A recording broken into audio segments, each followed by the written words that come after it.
Welcome, gentle listener. Are you really going to blog about this? He asked. Yes, I don't use real names, but I can make an exception in this case, I said, as we parted company on the parking lot.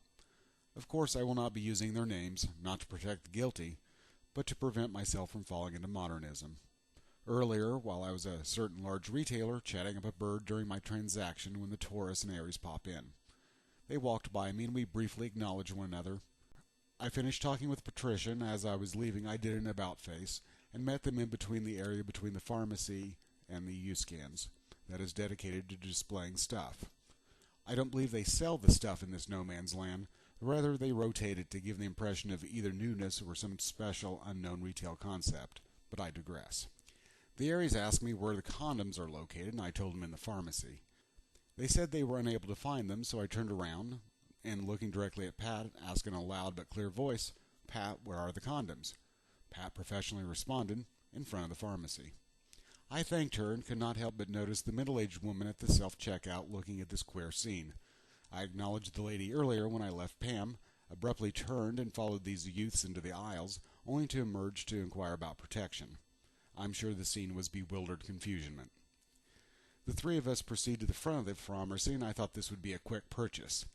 Needless to say, gentle listener, I will not relate the tedium of the pros and cons of price, size, warming. Per the Taurus, this causes ejaculation earlier than necessary, ice and hot, and a veritable host of variables including, but not limited to, price, and the number of condoms to be divided among. Take two.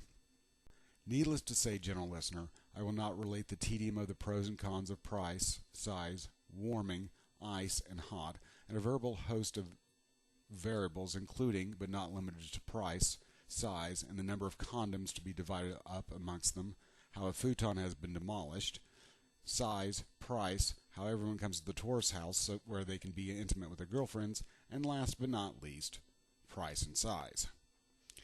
After price and size was agreed upon, we arrived at the U-Scan, and the adventure continued with Pat. The Aries and Taurus are products of the openness of the modern age and are not inhibited to talking to Pat about protection.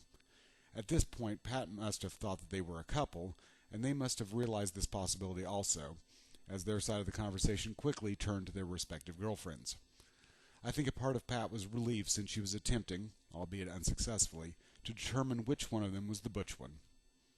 After multiple unsuccessful attempts by the Taurus to force Bills into the machine, I presume this is a foreshadowing, this adventure came to an end as we left the store.